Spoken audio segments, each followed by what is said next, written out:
സൗദിയിലെ ജസാൻ എണ്ണ ശുദ്ധീകരണശാലയ്ക്ക് നേരെ ഹൂതികൾ ഡ്രോൺ ആക്രമണം അഴിച്ചുവിട്ടിട്ട് 36 മണിക്കൂറുകൾ പിന്നിടുകയാണ്.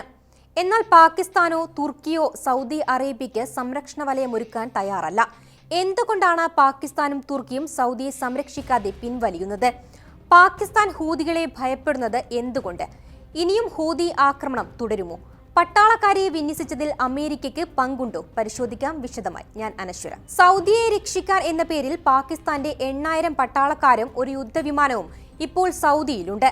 ഇവരാരും സൗദിയെ ആക്രമിച്ച ഹൂതികൾക്ക് നേരെ തിരിച്ച് ആക്രമണം നടത്താൻ തയ്യാറായിട്ടില്ല. എന്തായാലും പാകിസ്ഥാൻ ഹൂതികളെ തിരിച്ചാക്രമിക്കാൻ തയ്യാറല്ല. ഇതിന് കാരണം ഇറാന് തൊട്ടടുത്ത് കിടക്കുന്ന പ്രദേശമാണ് ബലൂചിസ്ഥാൻ എന്നതുകൊണ്ടാണ്. ഇറാനും ബലൂചിസ്ഥാനുമിടയിൽ 900 കിലോമീറ്റർ വരുന്ന അതിർത്തി പ്രദേശമുണ്ട്.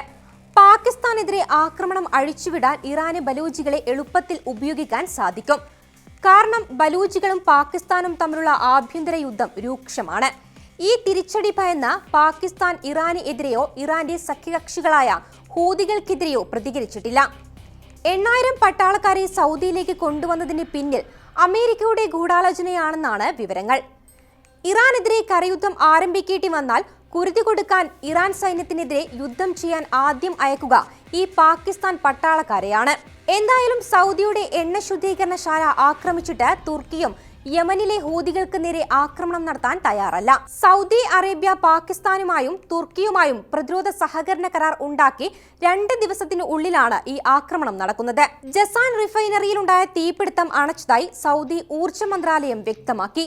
സൗദി സർക്കാരിന്റെ എണ്ണ ശുദ്ധീകരണം നടത്തുന്ന അരാംകോ കമ്പനിക്ക് കീഴിലുള്ള ജസാൻ റിഫൈനറി ഓരോ ദിവസവും 4 ലക്ഷം ക്രൂഡ് ഓയിൽ കൈകാര്യം ചെയ്യുന്നുണ്ട്. ലോകത്തിൽ ഏറ്റവും കൂടുതൽ എണ്ണ കയറ്റുമതി ചെയ്യുന്ന സ്ഥാപനങ്ങളിലൊന്നാണ് അരാംകോ. ഡ്രോൺ ഉപയോഗിച്ചാണ് റിഫൈനറി ആക്രമിച്ചത് എന്ന് ഹൂതി വക്താക്കൾ അറിയിച്ചു. US ഇറാന് എതിരെ നടത്തുന്ന ആക്രമണങ്ങൾക്ക് ബദലായി സൗദിയിലെ എണ്ണ ഉൽപാദന കേന്ദ്രങ്ങളിൽ ഷിയ വിശ്വാസികളായ ഹൂതികൾ ആക്രമണം നടത്തുകയാണ്. അമേരിക്കയ്ക്ക് പൂർണ്ണമായും ഇപ്പോൾ സൗദിയെ സംരക്ഷിക്കാൻ സാധിക്കില്ല.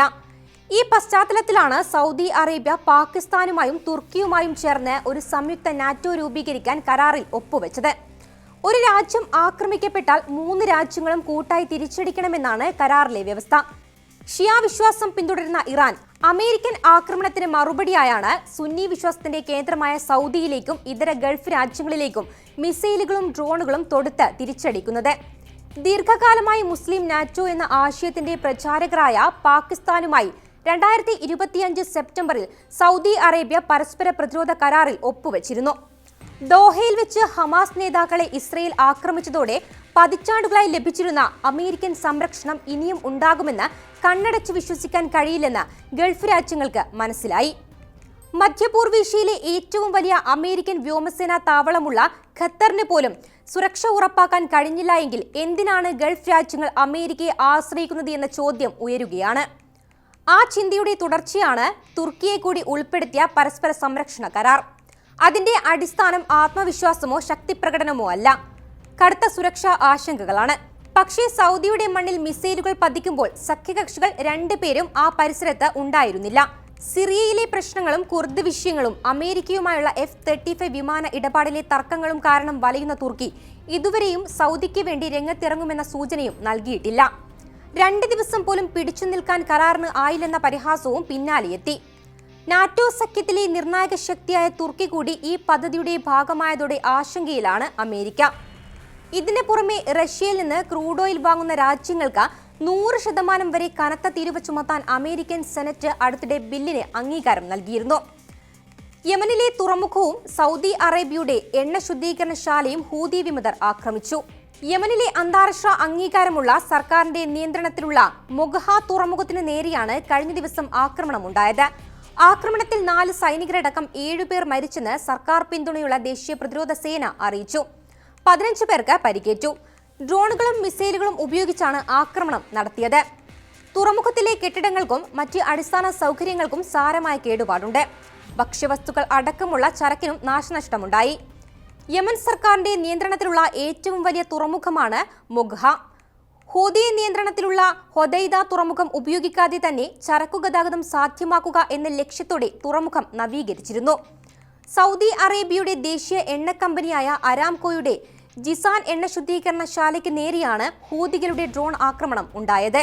രണ്ടാക്രമണങ്ങളുടെയും ഉത്തരവാദിത്തം ഏറ്റെടുത്ത ഹൂതികൾ വടക്കു പടിഞ്ഞാറൻ യമനിലേക്ക് സൗദി ഡ്രോണുകൾ കടന്നുകയറുന്നതിനുള്ള മറുപടിയാണ് ആക്രമണമെന്ന് അറിയിച്ചു. 2014 ആഭ്യന്തര യുദ്ധത്തിലൂടെ യമന്റെ തലസ്ഥാനമായ സന ഹൂതികൾ പിടിച്ചെടുത്തത് മുതൽ സൗദിയുടെ നേതൃത്വത്തിലുള്ള സഖ്യസേനയുമായി ഏറ്റുമുട്ടലിൽ ആയിരുന്നു. 2022 ഐക്യരാഷ്ട്രസഭയുടെ നേതൃത്വത്തിൽ നിലവിൽ വന്ന താൽക്കാലിക സമാധാനം അടുത്തിടെയുണ്ടായ ഹൂതി ആക്രമണങ്ങളോടെ തകർന്നിരുന്നു. ചെങ്കടലിലെ ബാബ അൽ മന്ദേബ് കടലിടുക്കിൽ സൗദിക്ക് ഉപരോധം ഏർപ്പെടുത്തിയ ഹൂതികൾ ചില കപ്പലുകളെയും ആക്രമിച്ചിരുന്നു.